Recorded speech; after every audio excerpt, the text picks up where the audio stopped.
আসসালামু আলাইকুম। নিশ্চয়ই সবাই ভালো আছেন। আলহামদুলিল্লাহ আমিও ভালো আছি।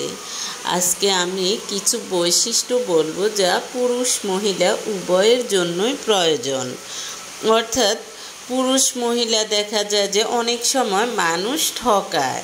হ্যাঁ, অনেক পুরুষ মানুষ আছে বা অনেক মহিলা মানুষ আছে শুধু ঠকে আসে। হ্যাঁ, আপনি ভাববেন শুধু ঠকে আসা, হ্যাঁ আপনার সমস্যা না, এটা হলো আপনার সাথে যারা অর্থাৎ আপনাকে যারা ঠকায় তাদের সমস্যা। তাই আপনি যাতে বারবার প্রতারিত না হন, ঠকে না আসেন, বা দেখা যায় যে আপনি অন্যায়ভাবে কারো সম্পদ বক্ষণ করার প্রয়োজন নেই, টাকা পয়সা বক্ষণ করার প্রয়োজন নেই। আপনি অন্ততপক্ষে শুধু এই কাজগুলো করুন, তাহলে আপনার প্রাপ্যটা আপনি পেয়ে যাবেন। অন্ততপক্ষে মানুষ থেকে না পেলেও সৃষ্টিকর্তার কাছ থেকে পাবেন। হ্যাঁ, অর্থাৎ একজন মানুষ, সে পুরুষ হোক বা মহিলা হোক, স্ট্রং হয়ে উঠলে তখন আপনাকে মানুষ ঠকাতে পারবে না।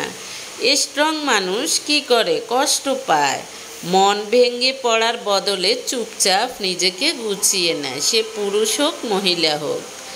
তারপর হলো না বলতে শিখুন, শান্ত কণ্ঠে কিন্তু দৃঢ়তায় ভরা।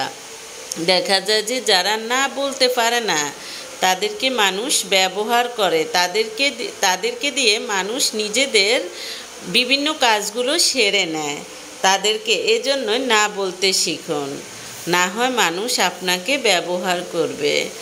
আপনার উপার্জন আপনার আত্মবিশ্বাসের ভিত্তি। সেই উপার্জন আপনার চোখের ভাষা বদলে দিবে চিরতরে। অর্থাৎ তখন মানুষ আপনাকে ঠকাতে পারবে না, আপনার আত্মবিশ্বাস বেড়ে যাবে, আপনার কনফিডেন্স শক্তি বেড়ে যাবে।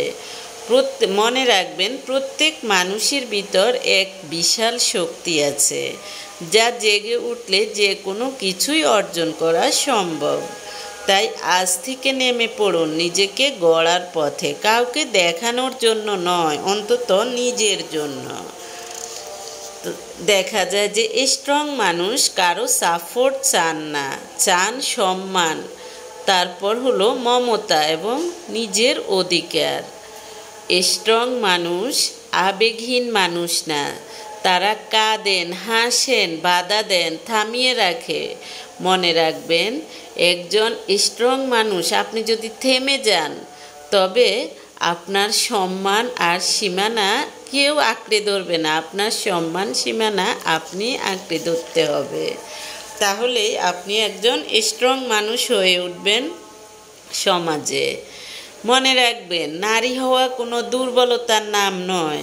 সমাজের অপদার্থ মানুষগুলোর কাছে নারী মানে তুমি তেমন কিছুই না, তোমার কোনো অবদান নেই, তুমি এটা পারবা না, ওইটা পারবা না, ভয় দেখায়, বাধা দেখায়, থামিয়ে দেয়। এগুলো করে যারা নিকৃষ্ট মানুষ, তারা। সবাই করে না। সম্পর্ক, মানুষের সাথে সম্পর্ক স্থাপন করবেন, তবে আত্মসম্মান আগে। নিজের আত্মসম্মান যেখানে নেই সেখানে সেই সম্পর্ক টিকিয়ে রাখবেন না, সেটা রক্তের সম্পর্ক হলেও। যে সম্পর্ক আপনাকে ছোট করে তা সম্পর্ক নয়। ভালোবাসুন, ভরসা রাখুন, কিন্তু নিজের অবস্থান ভুলে নয়। অনেক মানুষ আছে নিজের যত্ন নেয় না, কিন্তু অন্যের যত্ন নেয়। মনে রাখবেন, নিজেকে অবহেলা করে আপনি